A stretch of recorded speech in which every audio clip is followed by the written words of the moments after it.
On entre dans le vif du sujet avec 10-15 minutes sur la cancérologie gynécologique.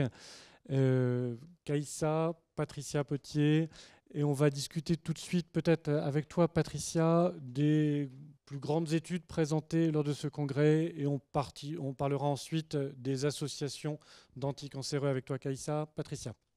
Merci. Donc, en termes d'agenda, je parlerai d'abord un petit peu de cancer du col, où on n'a toujours pas d'indication à la chimiothérapie adjuvante. On a une étude de phase 3 encore négative. Un petit peu de nouveauté sur l'immunochimiothérapie néoadjuvante. Dans l'ovaire, on a confirmé l'absence d'indication des curages ganglionnaires dans les formes avancées. Et dans l'endomètre, l'impact de l'obésité sur l'incidence, vous allez voir, actuellement aux États-Unis. Alors, cette étude américaine d'un essai de chimiothérapie adjuvante dans une population un peu particulière, c'est les patientes qui ont été opérées, donc qui ont des formes localement avancées, mais quand même accessibles à une chirurgie, donc des stades 1B2, 1B3, 2B, initialement sans atteinte ganglionnaire, mais finalement à la chirurgie, on retrouve une indication à un traitement adjuvant qui est soit une marge envahie, soit une atteinte ganglionnaire, et donc une indication à une radiochimiothérapie complémentaire. Et elles étaient randomisées pour adjonction d'une chimiothérapie complémentaire en plus de la radiochimiothérapie. Donc vous avez vu 200 environ patientes incluables, radiochimiothérapie seule ou radiochimiothérapie suivie de chimiothérapie, avec un follow-up médian d'environ 4,5 ans. L'objectif principal, c'était la DFS. Vous voyez qu'en termes de PFS ou d'OS, les deux courbes sont strictement identiques. Il n'y a donc pas d'impact à l'adjonction d'une chimiothérapie adjuvante dans cette population des malades qui sont opérés puis irradiés pour un cancer du col. Patricia, il y a quelques années, j'ai le souvenir d'une plénière à l'ASCO posant une question au moins très très similaire avec une chimiothérapie adjuvante. Puis on s'était dit, l'étude est présentée à l'ASCO, avec un peu de chance elle est positive, elle était négative. En quoi est-ce que cette étude était différente? C'est simplement qu'elles ont été conçues à peu près au même moment avec l'une arrivée Oui, après c'était l'autre. l'essai à Outback, il y avait des malades un petit peu plus avancés après radiochimiothérapie, mais elle est également négative. Bon, au moins on a la réponse, il ne faut pas faire. En tout cas, de chimiothérapie seule, il y aura peut-être l'immunothérapie. On a l'essai en néoadjuvant, donc des formes localement avancées, un petit peu les mêmes malades, c'est-à-dire qui sont accessibles à une chirurgie. Ce n'est pas toujours une option que de faire de la chirurgie, mais il y a des pays qui font encore pas mal de chirurgie parce qu'ils n'ont pas forcément accès à l'irradiation ou parce qu'ils ont une culture chirurgicale, donc des formes localement avancées mais accessibles à une chirurgie. Et là, l'objectif, c'est de voir quel est le taux de réponse pathologique complète lorsqu'on associe une chimiothérapie à une immunothérapie. Pourquoi? Parce que dans les phases 3 randomisées de métastatique, on a vu qu'on avait un taux de réponse quand même très intéressant lorsqu'on associait l'immunothérapie à la chimiothérapie.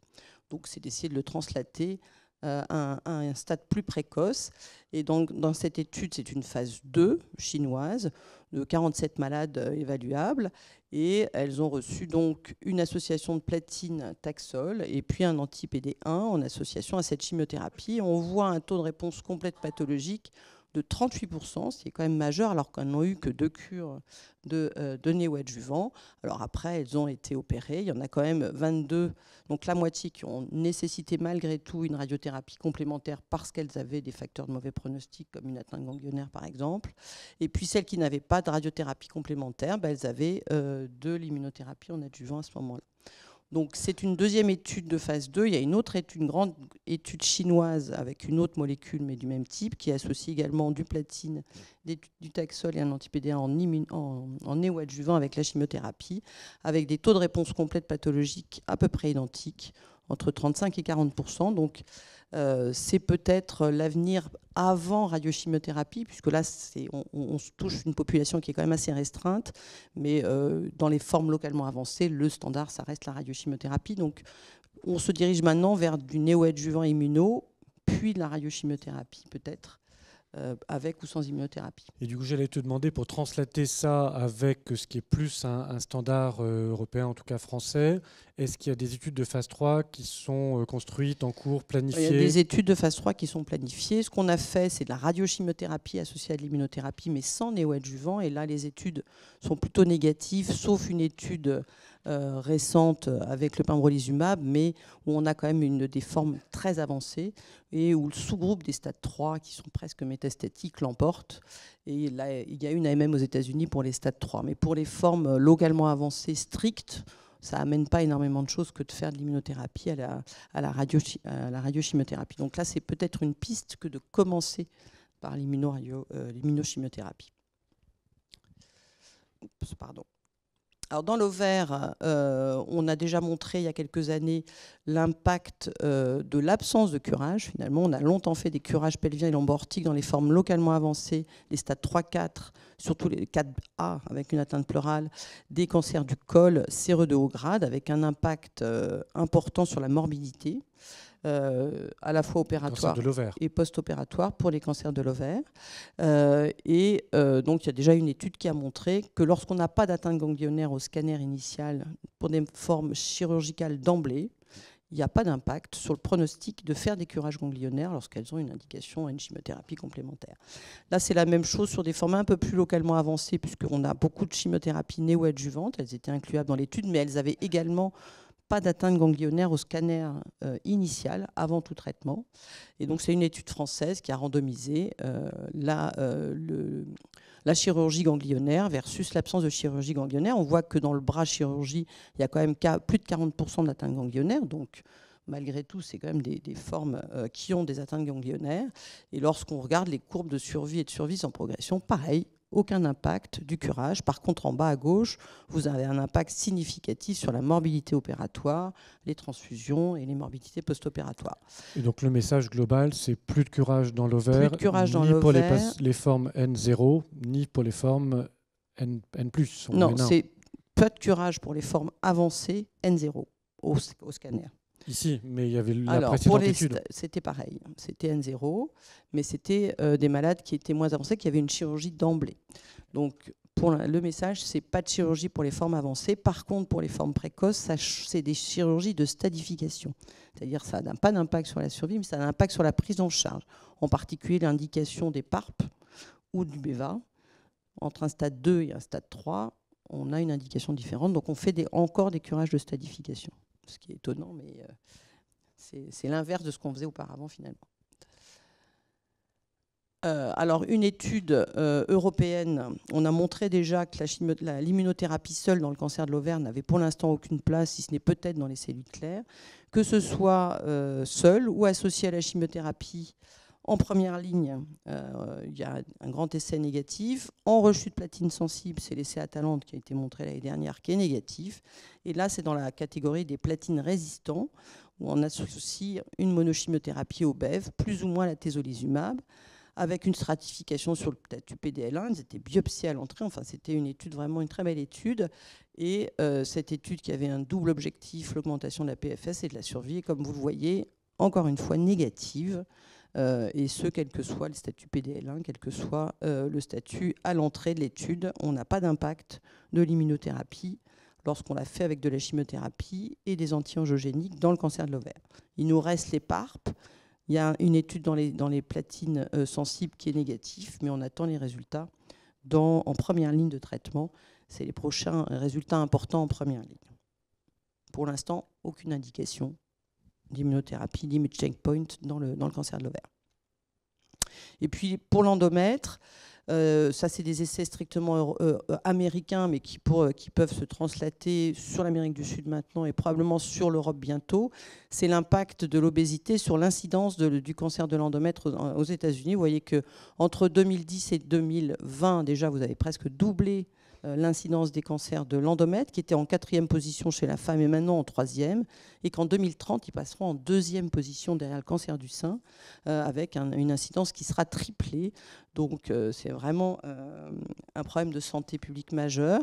Et on voit par tranche d'âge que vous avez une augmentation environ de presque 200% de la survenue de cancer de l'endomètre chez les moins de 30 ans, et de presque 80% chez les 30-40 ans, et que c'est fortement corrélé au BMI des patients. Donc, bien sûr, ce sont des formes P53 sauvages, ce sont les endométrioïdes de bas grade, qui se traitent relativement bien, mais malgré tout, c'est une incidence quand même qui est franchement inquiétante et qui est probablement évitable, puisqu'il suffit de lutter contre l'obésité pour lutter contre l'incidence de survenue de ces maladies. Donc tout augmente l'incidence chez les femmes jeunes, et c'est corrélé à l'obésité. Et puis pour finir, cet essai qui regarde pour les moins de 50 ans, est-ce qu'on a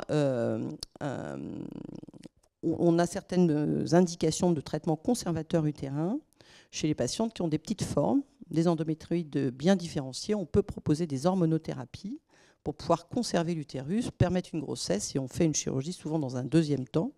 Donc ils ont regardé une grande database avant 2020 chez les moins de 50 ans, et ils regardent la survie. Alors c'est une étude rétrospective, mais sur le plan statistique assez bien réalisée. Et on voit en haut à droite que si on regarde la population globale, sur la survie, l'hystérectomie totale fait quand même mieux que l'hormonothérapie. Mais si on regarde les moins de 40 ans en bas à gauche, il n'y a pas de différence. C'est quand même des grosses cohortes de plus de 2000 malades. Et puis en bas à droite, par contre, entre 40 et 50 ans, il y a un impact très important sur la survie de l'hormonothérapie, qui est quand même beaucoup moins bonne que l'hystérectomie totale, probablement parce qu'on n'a pas les mêmes formes. C'est-à-dire que les bas grades et les stades 1A de grade 1, c'est plutôt les femmes entre 30 et 40, et au-delà de 40, ils sont allés jusqu'à des formes 1B, ils sont allés jusqu'à des formes de grade 2 qui sont moins sensibles à l'hormonothérapie. Donc il faut faire attention quand on propose des traitements hormonaux, c'est possible, mais il faut vraiment faire des surveillances rapprochées, et il faut bien sélectionner les malades et leur proposer des mesures diététiques associées, c'est-à-dire qu'elles maigrissent. Merci Patricia. Kaïssa, en quelques minutes, les associations ? Oui, alors du coup, on continue sur le cancer de l'endomètre et on s'inspire pas mal de nos collègues sénologues avec cette étude du coup qui a présenté l'association du fulvestrant à l'abemaciclib, un inhibiteur de CDK4/6, chez des patientes avec un cancer de l'endomètre avancé ou métastatique qui exprimait les récepteurs aux hormones. Globalement, dans l'étude, il y avait 50% des patientes qui étaient en deuxième ligne et le reste des patientes qui étaient en troisième ligne. Et ce qu'on a pu voir, c'est qu'on avait quand même un taux de réponse de 44% avec une PFS de 9 mois. Et ça, juste pour information, habituellement dans les données historiques d'hormonothérapie seule, on est plutôt à des taux de réponse qui sont en dessous de 30%. La seule chose qu'on ne sait pas, c'est si les patientes avaient reçu ou pas un traitement par immunothérapie antérieure, ce qui est quand même important maintenant qu'on a l'approval dans cette indication. La durée de réponse te paraît raisonnable ou... Alors en termes de durée de réponse, oui, ils étaient quand même à plus d'un an. Et du coup, le sous-groupe qui semblait le plus bénéficier, c'est le sous-groupe qui n'a ni mutation POLI, MSS et pas de mutation de TP53. En termes de tolérance, donc on retrouve à peu près les mêmes événements secondaires que dans les études dans le cancer du sein. La seule chose, c'est que les patientes avaient un peu plus de toxicité hématologique, mais elles avaient été souvent pré-traitées par chimiothérapie, ce qui n'était pas le cas dans les études de sémiologie. Dans le cancer du col, on a eu cette étude TORCH-2 qui évaluait l'association d'un anti-PD1 avec un nouvel inhibiteur de seconde génération de mTOR. Le rationnel, c'est que donner un inhibiteur de mTOR peut en fait augmenter l'expression de PDL1 chez ces patientes. Et donc, la seule chose importante, c'était qu'en fait, on avait dans la phase d'escalade des patientes qui avaient été non immunoprétraitées.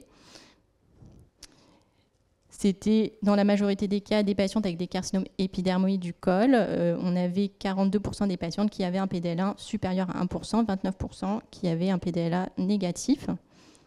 Et on retrouvait quand même des taux de réponse assez importants avec 53% de taux de réponse dans la population globale et quand même chez les patientes qui étaient PDL1 négatifs, 55% de taux de réponse, une PFS de 8,4 mois et juste pour comparer, le sémiplimab qui a du coup maintenant l'AMM donne plutôt des taux de réponse autour de 16% et une PFS de 2,8 mois.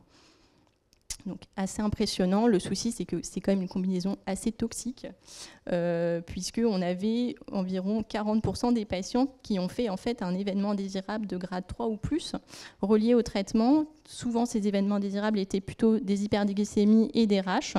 Et on avait 7% des patientes qui avaient dû arrêter le traitement pour toxicité.